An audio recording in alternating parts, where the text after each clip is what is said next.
¿Y de dónde es usted? Yo soy de Ecuador. Sigo bajando por este caminito culebrero.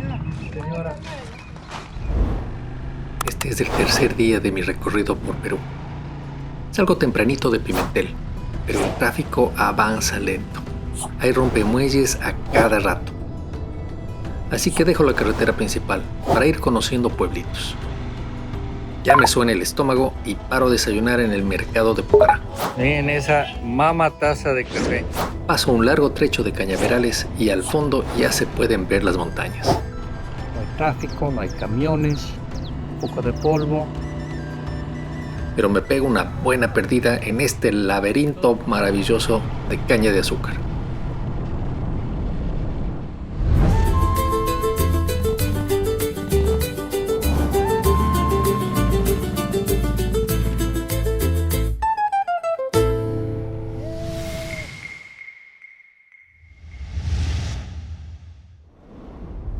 Es tiempo de lluvias en el Perú.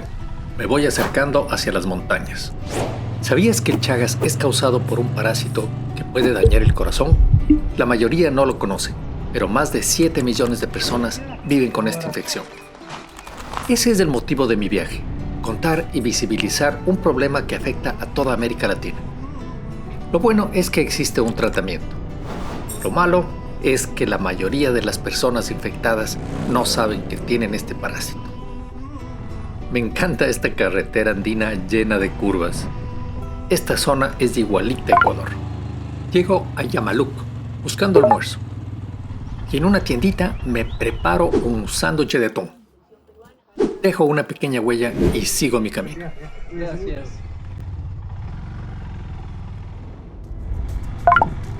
Ayer pasé por unos pueblitos andinos mágicos. Pero llegué solo hasta Chota, en medio de una tempestad. Fue muy acertada la decisión de guarecerme en el Chota. Está lloviendo a cántaros ya por horas. Hoy es un nuevo día. Continúo la ruta y hago una parada en San Antonio. Ahí me recomiendan ir a conocer varios sitios interesantes. Parece que debe ser allá abajo. Sigo bajando por este caminito culebrero. ¿Sabías que 9 de cada 10 personas infectadas con Chagas no saben que lo están? Acompáñame a descubrir por qué. ¿Y de dónde es usted? Yo soy de Ecuador. Al regreso paso comiéndome un pancito.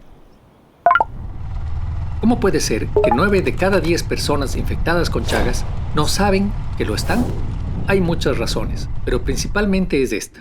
Al inicio, la infección no da síntomas o los síntomas se confunden con otras enfermedades. Para colmo, luego de unos 2 meses, la infección se vuelve completamente invisible y no hay síntomas.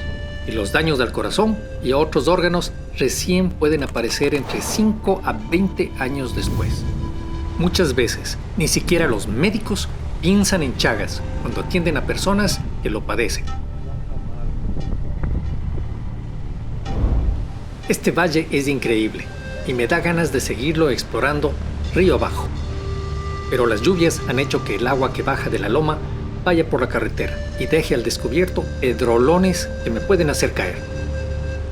En el viaje, como en la salud, lo que no se ve también es un riesgo. Y con el Chagas pasa lo mismo. Si no hay diagnóstico, tampoco hay tratamiento. Lo peor es que estos casos no entran a las estadísticas del Ministerio de Salud. Entonces, se cree que no existen. No se asignan recursos para el control y la prevención. Y peor aún, no se invierte en laboratorios ni en médicos capacitados para diagnosticar y tratar la enfermedad. Este es el daño que deja el silencio. Un círculo vicioso que avanza sin ruido. Pero el silencio también se puede romper. Y ese círculo se puede detener. Por eso viajo en moto contra el Chagas. Acompáñame en este viaje y ayúdame a romper el silencio. Pero primero tengo que salir de este embrollo. Buenas tardes. ¿Cómo está? Mario Gripano, de sus órdenes. Una preguntita, dígame. Verá, Quiero llegar a Cajamarca, pero por camino de tierra. ¿Por dónde será que me voy? Por acá, por Yaucán. Poco a poco voy ganando altura. El cielo se oscurece y comienza a caer una lluvia feroz. Empapado, alcanzo el páramo a más de 4.000 metros de altura. Finalmente llego a Cajamarca, mi destino del día. Llego agotado, pero con los recuerdos de esta aventura profundamente grabados en el corazón. Te espero en el siguiente capítulo de En Moto con Rechagas.